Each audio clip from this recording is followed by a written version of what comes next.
বাংলাদেশের একাদশতম প্রধানমন্ত্রী পদে শপথ নিলেন বিএনপি চেয়ারম্যান তারেক রহমান। তারেক সহ 50 জন মন্ত্রীর শপথ গ্রহণের সঙ্গে সঙ্গে নতুন বাংলাদেশের যাত্রা শুরু হলো। শপথ গ্রহণ অনুষ্ঠানে ছিলেন ভারতের লোকসভা স্পিকার ওম বিড়লা। শপথ নেওয়ার পরে সৌজন্য সাক্ষাৎ করে তারেকের হাতে তুলে দেন প্রধানমন্ত্রী নরেন্দ্র মোদীর চিঠি, যে চিঠিতে শুভেচ্ছা বার্তার পাশাপাশি বাংলাদেশের নতুন প্রধানমন্ত্রীকে ভারতে আসার আমন্ত্রণ জানিয়েছেন প্রধানমন্ত্রী।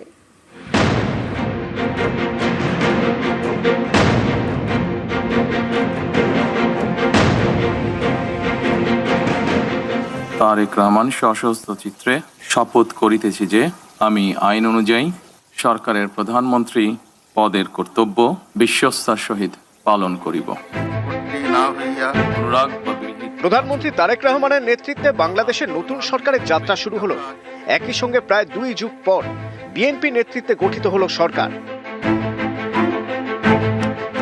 গত বৃহস্পতিবার বাংলাদেশের জাতীয় নির্বাচনে বিএনপি 209 আসনে জয়ী হয়। বিএনপি জোটের শরিকরা 3 আসন পায়। তখনই স্পষ্ট হয়ে যায় বাংলাদেশের একাদশতম প্রধানমন্ত্রী হচ্ছেন বিএনপি চেয়ারম্যান তারেক রহমান।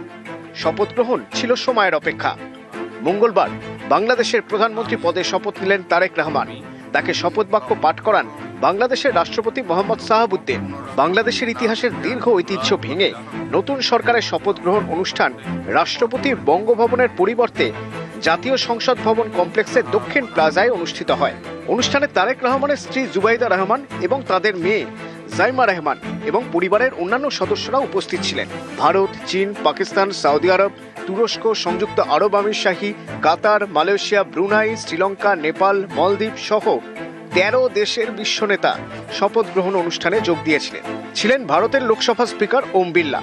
অতিথিদের মধ্যে ছিলেন বিদায়ী অন্তর্বর্তী সরকারের প্রধান উপদেষ্টা অধ্যাপক মোহাম্মদ ইউনুস এবং উপদেষ্টা পরিষদের সদস্যরা, প্রধান বিচারপতি জুবায়ের রহমান চৌধুরী, প্রধান নির্বাচন কমিশনার, সুপ্রিম কোর্টের বিচারপতি, রাজনৈতিক নেতা, 3 বাহিনীর প্রধান। সরকার গড়ার জন্য মন্ত্রীরা শপথ নিলেও তদারকি সরকারের প্রস্তাবিত সংবিধান সংস্কার পরিষদের সদস্য হিসেবে তারা শপথ নেননি।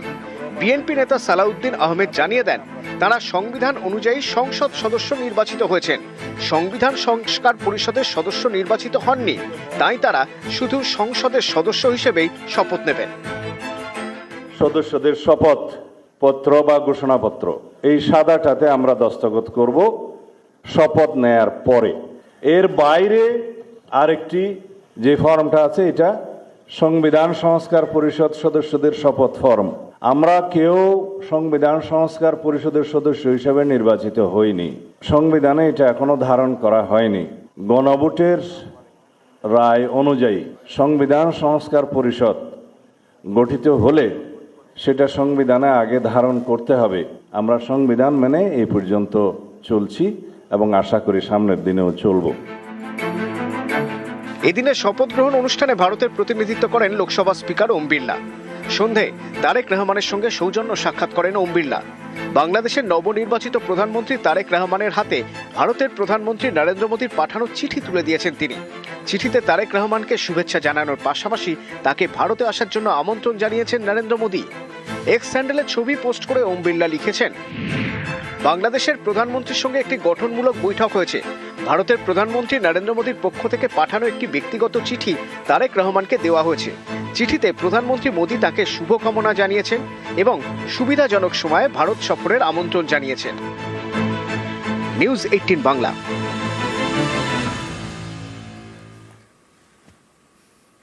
নিউ টাউনের আবাসনে কি ডায়রিয়ার প্রকোপ?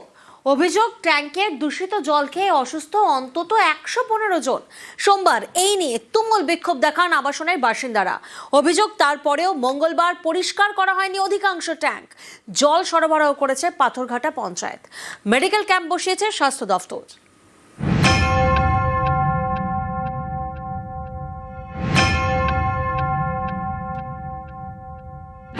নিউ টাউনের সুখবৃষ্টি আবাসন। বাসিন্দাদের দাবি, আবাসনের ট্যাঙ্কের জল খেয়ে অনেকেই পেটের সমস্যায় ভুগছেন।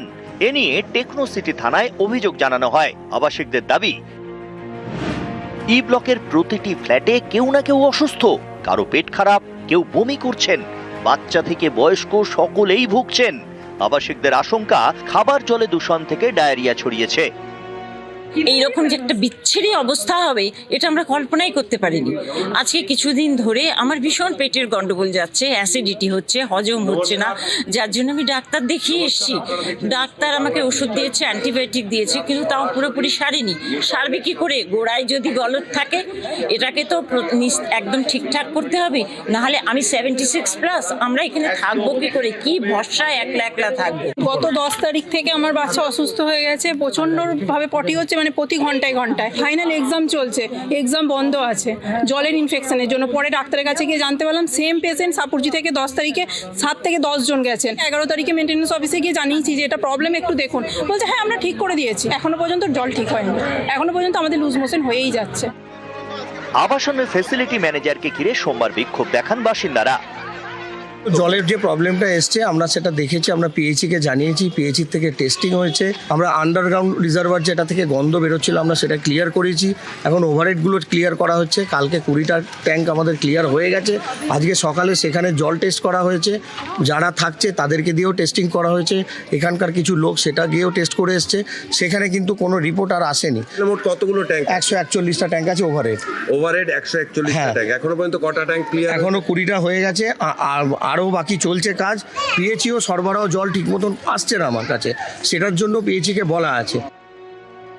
বাসিন্দাদের অভিযোগ, এতজন অসুস্থ হওয়ার পরেও টনক নড়েনি আবাসন কর্তৃপক্ষের। সুখবৃষ্টি আবাসনে 114টি জলের ট্যাঙ্ক। অভিযোগ, মঙ্গলবারও অধিকাংশ জলের ট্যাঙ্ক পরিষ্কার করা হয়নি, নোংরা জলেই ওষুধ মেশানো হয়েছে। সোমবার বিকেলে নিউটাউনের এই আবাসনে যান নিউটাউন কলকাতা ডেভেলপমেন্ট অথরিটি ও স্বাস্থ্য দপ্তরের আধিকারিকরা। পরিদর্শনে যান জনস্বাস্থ্য কারিগরি দপ্তরের আধিকারিকরাও। মঙ্গলবার মেডিকেল ক্যাম্প বসায় স্বাস্থ্য দপ্তর। আবাসিকদের চেক আপ করা হয়। আমার নিজের শরীর খারাপ, আমার হাজব্যান্ডের, আমার বাবার, আমার বোন ব্যাঙ্গালোর থেকে এসে তার 1 বছরের বাচ্চা, সবাই আমরা অসুস্থ। लोगों का बस 2 ही रिक्वेस्ट है कि जल्द से जल्द इस समस्या का समाधान हो, ठीक है, और दूसरा मेडिकल फैसिलिटी हम लोगों को जल्द से जल्द मिले। এদিন আবাসনে জল সরবরাহ করে পাথরঘাটা পঞ্চায়েত। মঙ্গলবার পরিস্থিতি খতিয়ে দেখতে যান রাজারহাট নিউটাউনের তৃণমূল বিধায়ক তাপস চট্টোপাধ্যায়। একটা চূড়ান্ত গাফিলতি মেনটেন্যান্সের আছে। Law will go is own course. আমি তাদের অ্যাডভাইস করলাম যে you have lost FIR against the victim. এবার এনকেডি এর সাথে কথা বলেছি, এনকেডি কাকে জলকে পরীক্ষা করতে দিয়েছে। আমার স্ট্রিক্টলি অ্যাডভাইস হচ্ছে এই জল এখন ব্যবহার হবে না। টিএইচির জল আমি পঞ্চায়েতকেও বলেছি, প্রয়োজনে বিধায়ক হিসেবেও আমার যত ফিল্টার জল কিনে এনেও বাড়িতে দিতে হবে। কলকাতা কর্পোরেশন অলরেডি গাড়ি পাঠিয়েছে, আমাদের জল পাঠিয়েছে। ওখান থেকে নিউটাউন থেকে ফোন এসেছিল যে আমাদের সাপোর্ট দেওয়ার জন্য এনকেডিএ। আমরা জলের গাড়ি পাঠিয়েছি, অনেকগুলো 100 টানা করে জলের গাড়ি পাঠিয়েছি। নিউজ 18 বাংলা।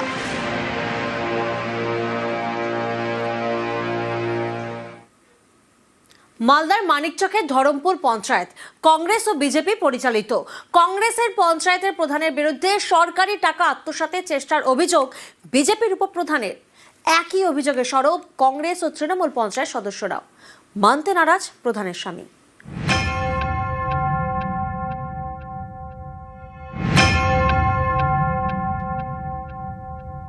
কংগ্রেসের প্রধান নিজের মতো করে কাজ করছে, নিজের মতো করে চালাচ্ছে পঞ্চায়েত, আমাদের কিছু জানাচ্ছে না। কত টাকার দুর্নীতি করেছে এভাবে? 59 লাখ টাকা।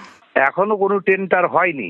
জেনারেল ওয়ার্কসের মিটিং হয়েছে, মেজরিটি মাস্ট, যেটা সিদ্ধান্ত হয়েছে সেইটাই প্রধান গ্রহণ করেছে। এগুলো সব ভিত্তিহীন অর্গে।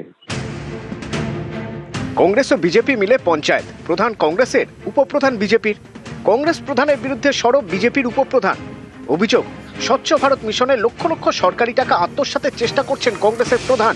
এ নিয়ে মালদার মানিকচকের ধরমপুরে শোরগোল।